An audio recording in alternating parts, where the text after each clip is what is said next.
Hey, what's going on, guys? In this video, we are going to talk about how you can buy stocks with your business. Yes, with your LLC. A lot of people don't realize this. You might have a business that is doing fairly well, and you have, a good amount of money just sitting in your business bank account, your checking or savings account. Again, your business checking or savings account, not your personal account. And if this is, something where you're self employed, you're an independent contractor, you're a sole proprietor, a freelancer, uh, essentially, you are a small business. Now, maybe you haven't done the steps that are necessary for you to actually buy stocks as a business through your business because you aren't an actual registered um, LLC, for example. Um, but it's taking the necessary steps that will allow you, these necessary steps that will allow you to position yourself where you can invest in stocks and, through your business. Now, you might be wondering, why would I want to do this again? Having your money just sit inside of your savings account, especially during these times with inflation and everything on deck, you don't really want your money just sitting, under your mattress. That is losing value. It's not growing. And that's what it's all about. Yes, you want to, of course, have that like core savings that's there at all times, but you still want to, once you're beyond that point, you want to consider having your money in other um, channels, other opportunities, investing opportunities that will allow it to grow, such as investing in other companies and ETFs and things like that. Um, and basically, in order to do so, you certainly want to make sure you have an operating agreement. And along with this, basically, prior to having an operating agreement, or maybe not even prior to it, but in the process of forming your business, your LLC, your partnership, whatever it might be, you will want to get your EIN. Having your EIN, your business will basically have its kind of own identity that will allow you to be positioned to get your own business brokerage account. Um, and of course, you want to be prepared. You want to know what stocks you want to actually invest in, and you want to actually open a business brokerage account.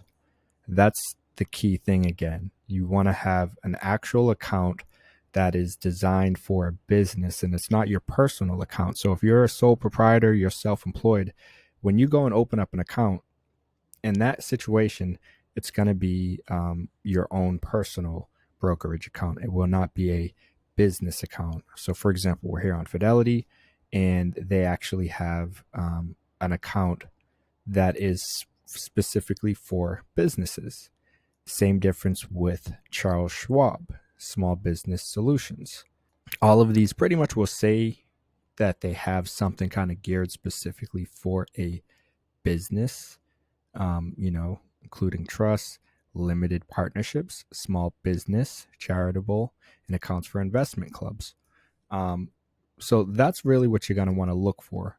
You know, brokers that offer accounts specifically for small businesses, because most of you guys are going to be an LLC probably. And again, if you're a sole proprietor, if you're a freelancer, if you're part of the gig economy, you definitely want to be considering investing or at least planning like your retirement, things like that, in which then you should just open up like an account with M1 Finance or Webull, in which I will have links to those down below, along with links to these other brokers as well, down below in the description area. And since we're talking about down below and whatnot, if you guys haven't yet, definitely like this video and subscribe to the channel. Building up this new channel. Obviously, it's never easy getting the ball rolling, but I definitely appreciate you guys spending some time with me today. And hopefully, I'm bringing some value to you guys, and you guys are learning a thing or two, because I was not aware that hey, I can actually create a business brokerage account, and instead of having my money just sit in a savings account that will give me 0.0001% interest, I can actually invest it in Tesla when the market crashes, and I can, get those sales and buy in and invest in Tesla, and then look back in, 2 years from now, 3 years from now, 10 years from now, and, see my money grow, because that's what it's all about. Of course, you want to manage your money. Once you've made your money, once you're starting to make money, you want to be able to manage it properly. But again, after you've kind of allocated your savings and you have money for your current expenses, things like that, you're expecting or you're hitting your numbers that are coming in, your cash flow is on point. You can, again, if you have money sitting there enough where you're good for a few months or whatever, it might be 3 months, it might be 6 months, whatever it is you decide, and whatever is most suitable for your type of business, you should certainly consider investing it and doing a business brokerage account that will allow you to, again, make it easier to grow your money, because that is what it's all about. That's what we want to do, instead of having it just lose its value as it just sits inside of a business bank account or under your mattress, wherever it might be.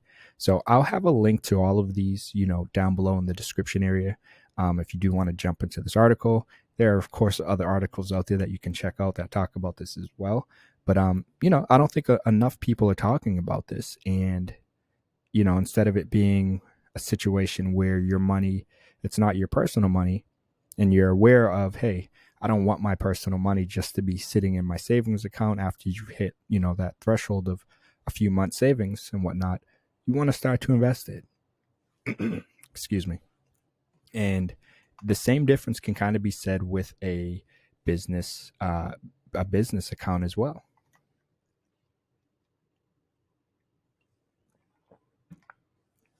Excuse me.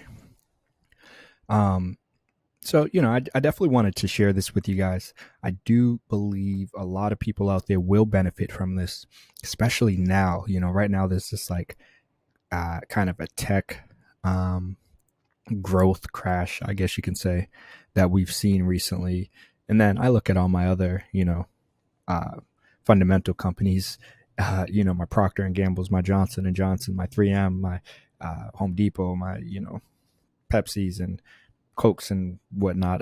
They're all doing fine. None of those have really taken any kind of heat or anything. So it's been very, very interesting over the past few weeks. But again, when you're doing something like this, you're not going to do risky moves. You're probably going to do educated, kind of probably long-term moves that aren't going to involve day trading, swing trading, or anything of the sort. You're going to hold them for at least a year, if not 2, 3, 4, 5, whatever it might be. So definitely something to consider. I wouldn't open up a business, brokerage account if I was in a situation where money was tight, cash flow wasn't guaranteed. We are still technically in a pandemic. So, you got to be smart about these things. But it's something to consider, something to look into. And I definitely wanted to make sure I share it with you guys as you continue to explore different ways that you can grow your money. So I hope you guys found this video helpful. If so, definitely like this video, subscribe to the new channel. And I don't know if I mentioned it in my last video, maybe not even the one before that, but I was saying, hey, I want to do a contest. And, the first 25 people who subscribe on this channel will be entered into a free little raffle. I'll do a giveaway, $25. And I'm thinking I'll kind of do it like that.